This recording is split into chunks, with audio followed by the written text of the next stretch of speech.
for this video, we are going to analyze a pop culture artifact in an ethnic studies lens. Are you ready?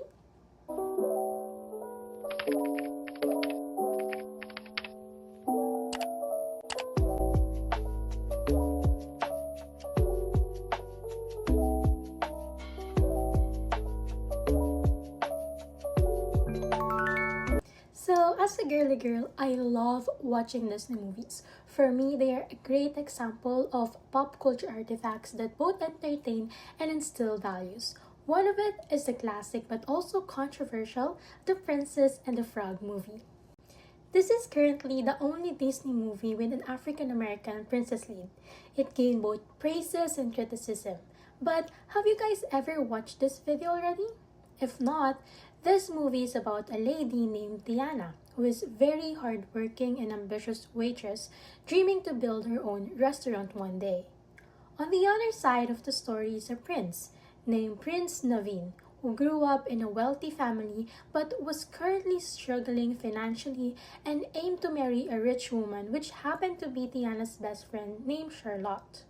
But when they are about to meet, Prince Naveen was turned into a frog by the antagonist. Then, Tiana and Prince Naveen meet with Prince Naveen being a frog, and he asked Tiana to kiss him for him to turn back into human because that is how it works according to old stories, in exchange of granting her a reward as he said his family is wealthy.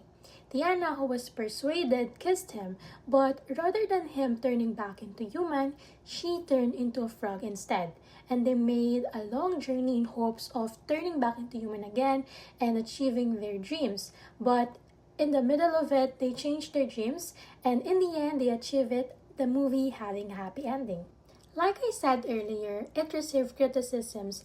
One example of it is saying they poorly represent African American perspective, primarily because most part of the movie, the leads are portrayed as frogs. Also, in my personal experience, as I watched this before as I was a kid, I didn't see any themes about race, class, and gender inequality. It might be because I am still not educated about it, and also because it is not about racism primarily. But now that we are more educated about race, its history, and factors, we will now be able to look at this movie in an ethnic studies lens and study some themes about it or about ethnic studies that were implicitly showed in the video. So, let's get started! Let's first talk about gender expectation. In many Disney movies, Princess was portrayed as someone in need of a Prince Charming that will become their hero and saves them from any issues that are happening in their life. And in The Princess and the Frog movie, Tiana's best friend Charlotte also dreamed of marrying a prince and this becoming one of her end goal in life. But Tiana challenges this stereotype and did not dream of marrying a prince at all or saving a prince that turned into a frog in the goal of marrying him. Rather, she aspired to save a lot of money through hard work and be able to build her own restaurant.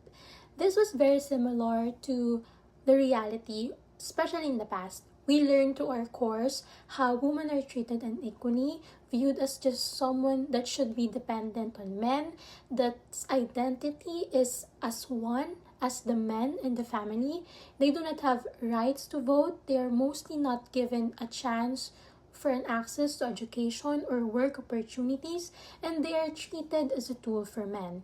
And even though in our course we learn mostly about race because it is a master category, we also learn how it is not just the single factors that affect how our society works in the past and also in the present, because we learn that gender, wealth, and even class can affect the society as well. Next is the racial inequality that it portrays. Although it does not show laws and explicit acts of inequality that we mostly learn in our course like Jim Crow's, immigrant law, citizenship approval, we can still see in the movie the unequal opportunities and big wealth gap that those inequality did. The racial inequality that this movie shows mirrors more on how racial inequality and discrimination happens in the present day, which is more subtle and close to being invisible, but still as bad as before. We can primarily see it by comparing the life of Charlotte, which was portrayed as white American, and Tiana, which was portrayed as Black American. Charlotte grew up in a very rich family where all her wants is given to her without her needing to worry about her future financially. On the other hand, Tiana, who grew up in a not well-off family, she needs to work multiple jobs just to survive and achieve her dream to own a restaurant. We could also see it in one of the clips at the start about housing differences, where white people lived in a great and big houses and their communities having great infrastructures, while the community where black people lives have less big houses. They have small houses. I want that dress. Now, Sugar I Plum. want that one. Please, please, please. Eudora, you suppose you could whip something up like that? Anything for my best customer. Yay! Come along, Tiana. Your daddy should be home from work by now. All right, now, Princess, you're getting that dress, but that's it. No more Mr. Pushover. Now, who wants a puppy? I do. Puppy's so cute.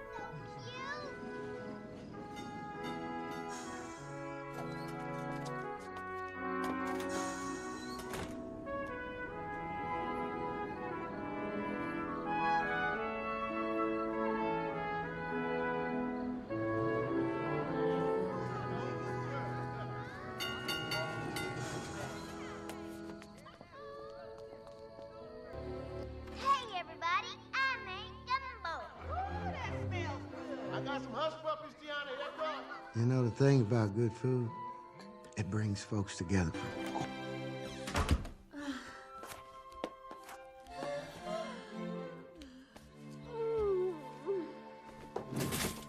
Well, Miss Tiana, rough night for tips, but every little penny counts.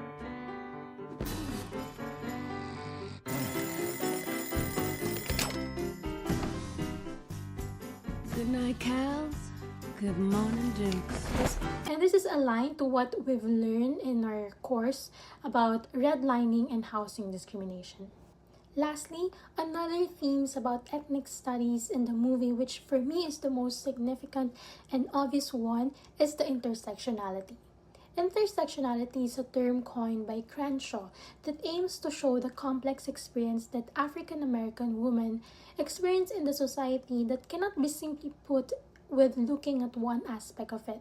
It means that a person's experiences is shaped by multiple aspects of her identity like race, sex, gender, and class.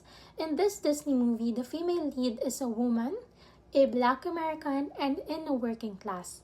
Due to each of this part of her identity, she experienced different forms of challenges in her life that are all happening together simultaneously and overlap with each other that cause much greater problem. She needs to work hard to achieve her goals. She has fewer resources and almost no connections compared to Charlotte and the prince, and she faced gender expectation and discrimination in hopes of owning a restaurant. Same with Black American women in our society. We can't just look at their experience with race or gender alone.